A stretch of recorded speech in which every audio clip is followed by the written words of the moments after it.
मनुष्य शरीर उत्तम से उत्तम है, लेकिन इंसान इसकी कद्र नहीं करता। खाने पीने ऐशो इशरत में अपने कीमती समय को और श्वासों की पूंजी को बर्बाद कर देता। अरे रात गवायो सोए के, दिवस गवायो खाए, हीरा जन्म मोल था, कौड़ी बदले जाए। भगवान राम ने कहा कि बड़े भाग्यवान सर पाया, सुन दुर्लभ सद ग्रंथ कही गाया। सुन कहते हैं देवताओं को, बड़े से बड़े देवी और देवता भी इस मनुष्य शरीर को पाने के लिए तरसते हैं, क्योंकि इसी मनुष्य रूपी मंदिर में बैठ करके हम उस परमात्मा की भक्ति कर सकते हैं। इसीलिए संतों महात्माओं ने इस पंच भौतिक शरीर को सच्चा हरि मंदिर कहकर याद किया कि हरि मंदिर शरीर है, ज्ञान रतन प्रकट होए, ये असली हरि मंदिर है। जब भी वो परमात्मा मिलेगा, इसी हरि मंदिर के अंदर मिलेगा। इसी पंच भौतिक शरीर को ईसा मसीह साहब ने टेम्पल ऑफ लिविंग गॉड, यानी जिंदा ईश्वर का मंदिर कहा।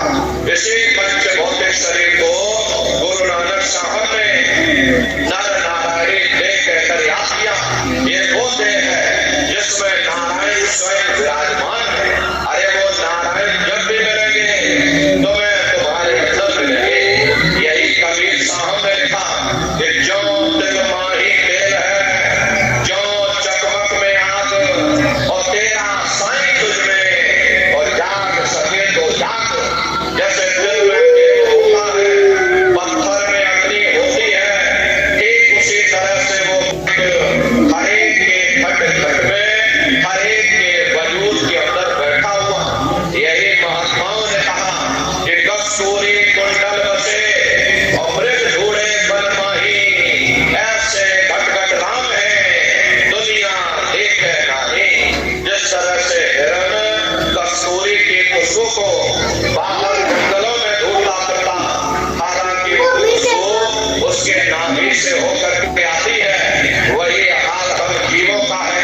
हम दुनिया के जीव भी उस परमात्मा की खोज बाहर इस जग संसार में कर रहे हैं, लेकिन महात्मा समझाते हैं कि भाई गोकू का घोड़े रे बंदे, अरे मैं तो तेरे पास में, और ना तीरथ में ना मूरत में, मैं तो हूँ विश्वास में। ना मैं तीरथ में मिलूंगा, ना मैं मूरत में मिलूंगा, ना मैं अपने किसी कर्मकांड में मिलूंगा, ना मैं ग्रंथों में मिलूंगा, ना मैं पोथियों में मिलूंगा, ना ही मैं किताबों में मिलूंगा।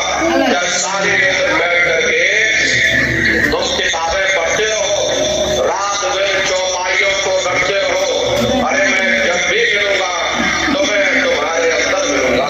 प्रेमी भाई बहनों, बड़ी सीधी सी बात है कि अगर खाना बनाने की किताब हो, सारी उम्र बैठ करके पढ़ते ही रहोगे कि भाई खाना ऐसे बनता है और खाना वैसे बनता है, और खाने में नमक डाला जाता है, और खाने में तेल डाला जाता है, और खाने में हल्दी डाली जाती है, और खाने में जीरा डाला जाता है, तो कभी तुम्हारा पेट नहीं भर सकता। अरे जब तक आप खाना बनाओगे नहीं, उसे स्वयं खाओगे नहीं, कभी तुम्हारा पेट नहीं भर सकता। हम वेदों की निंदा नहीं करते, हम ग्रंथों की निंदा नहीं करते, हम गीता कुरान और बाइबल की निंदा नहीं करते। वेद शास्त्र गीता कुरान और बाइबल यही कहती है कि भाई मनुष्य के अंदर अंडखंड ब्रह्मांड है, वो परमात्मा तुम्हारे सबके अंदर बैठा हुआ। चलो अंदर चलो, अंदर चल करके उस परमात्मा का दर्शन दीदार करो।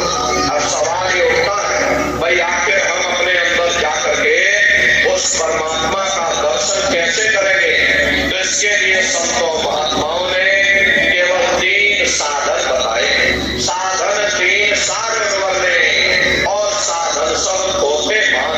इस कलयुग में उस मालिक को पाने के लिए महात्माओं ने केवल 3 पूजाएं बताई। पहला है सुमरन,